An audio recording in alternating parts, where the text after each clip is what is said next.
Ruckus. An interesting champion, a tank, or a pseudo-tank, a damage dealer really, if we're being honest about it, has notoriously been one in the realm to change positions in the meta and in the tier perspectives for a lot of pros and even casual players by not having any changes done to him at all. But today, we're talking about the new changes in OB57 8,255,000, just kidding, OB57 that actually will impact Ruckus, reworking his repulsor field, taking that away from him and giving him 2 rockets that do 500 damage. How will this impact his play? What's going to be Ruckus's state of the realm? That's what we're here to answer. In this state of the realm, I want to use this as more of an editorial opportunity to give my thoughts, raise questions sometimes, and maybe that's it. Maybe there isn't a conclusive answer. I like content because it makes me think, and hopefully these State of the Realm videos will not only make you think, but catch you up as to what's been going on for a certain champion, where they stand right now, and where they look to stand within the next couple of patches, given the changes that are upcoming. For those of you who don't know, Ruckus is a tank that plays very much like a damage dealer in the right hands, has a lot of health to his name, a lot of shielding to his name, and can headshot and really trade out with most of them. Hexafire being one of those ultimates that pretty much should belong on a damaged character, but it doesn't, so that is what it is, hashtag Paladins. I mean, the world might say that a tree shouldn't throw axes, but are we gonna listen to them? Heck no, hashtag Grover. Hashtag no more hashtags. But truthfully, Ruckus has been a notorious champion to have absolutely no changes done to him, and yet rise and fall in the meta. Before DreamHack Valencia, a lot of pros from the esports sides of things actually valued Ruckus as a first pick.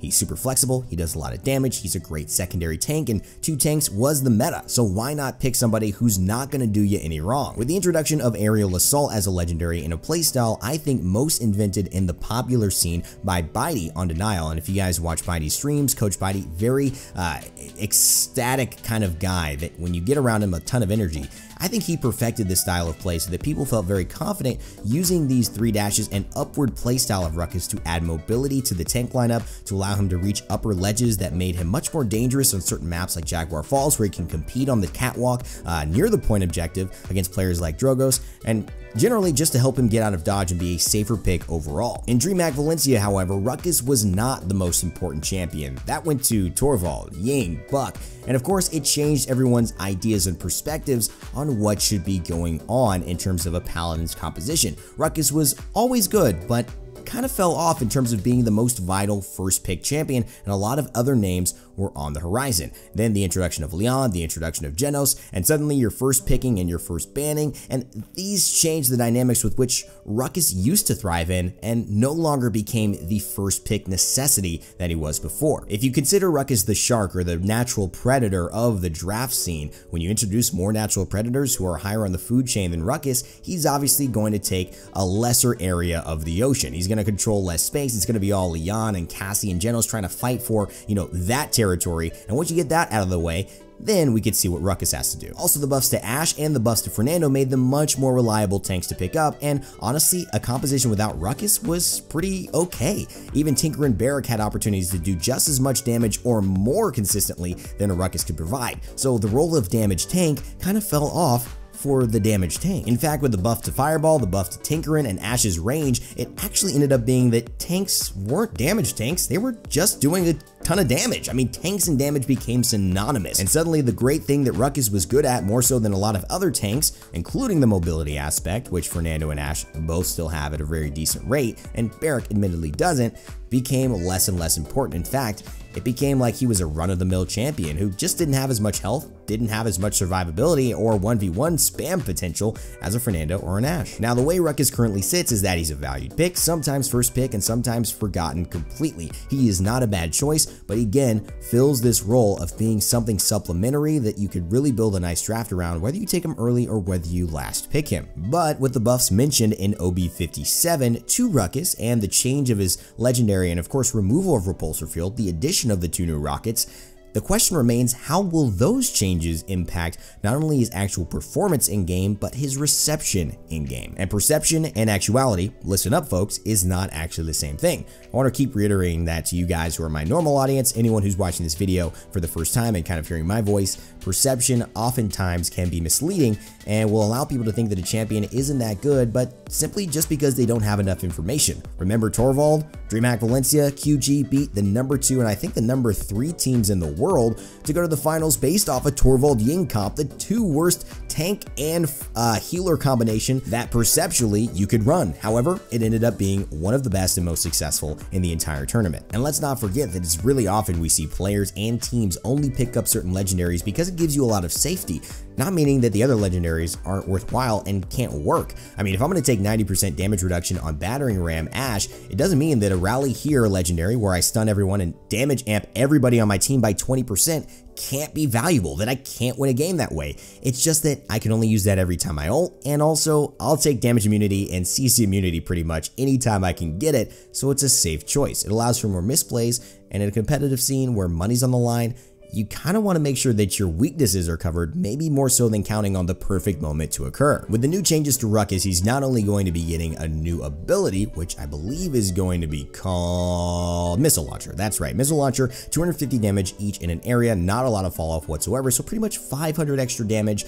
when you press Q, but he's also going to have his repulsor field removed from the game, meaning that his entire kind of tanky feel is going away.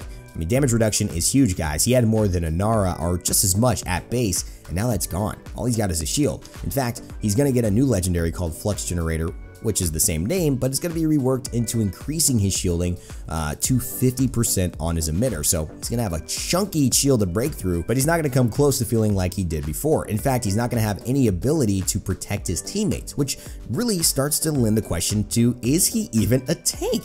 What kind of protective nature does he have? He can't shield anyone like Torvald can, who's got personal shields. He's got no actual shield. He's got no damage reduction. He brings a lot of damage, some damage, personal shielding, and some more damage. And since he's going to play so differently, I would expect people to not play Ruckus in this next little while.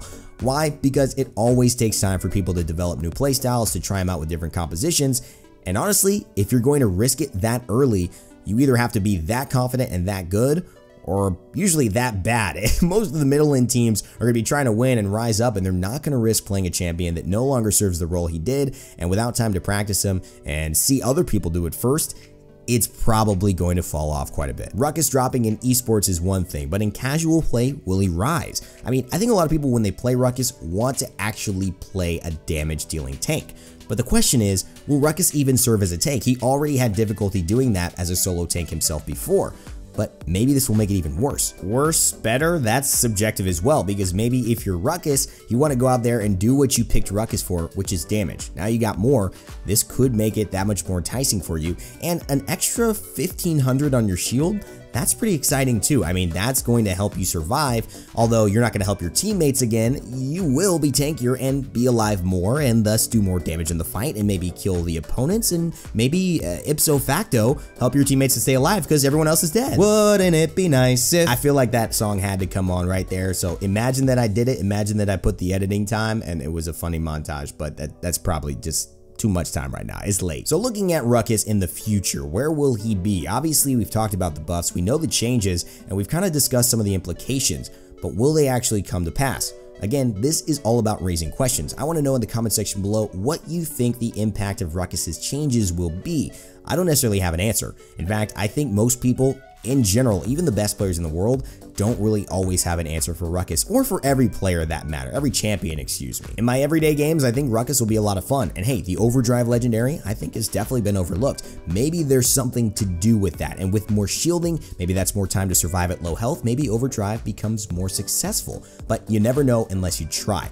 That's the key. Let me know what you guys think in the comment section below. Will Ruckus have an impact in this next meta? Will high level drop him? Will he stay viable? Or will you see just a casual bump in his play, or will that even decrease? Only time, practice, and patient awareness and discipline will tell how valuable this Ruckus can be in new team compositions. But for the Goblin and Mech, they've done so well so far in this Paladins realm of theirs, and I think they're going to continue to chase those crystals to the end. Thanks for watching this State of the Realm on Ruckus. If you guys have a champion that you want me to cover in a future video, let me know in the comment section below. Leave a like if you did enjoy the video. That always helps me and, makes people know that this is a well-liked video and the channel's moving well. And if you want to stay tuned to more content like this at Raynday Gaming, just go ahead and hit the subscribe button right now. And if you want to be really, really special, go ahead and turn your notifications on. That means you are part of the notification squad and you can be early to my videos. The second I upload them, you'll know and you'll be able to watch them faster than anybody else. I love you guys. I love all the support. Thanks so much for watching again. And as always, remember to never give up,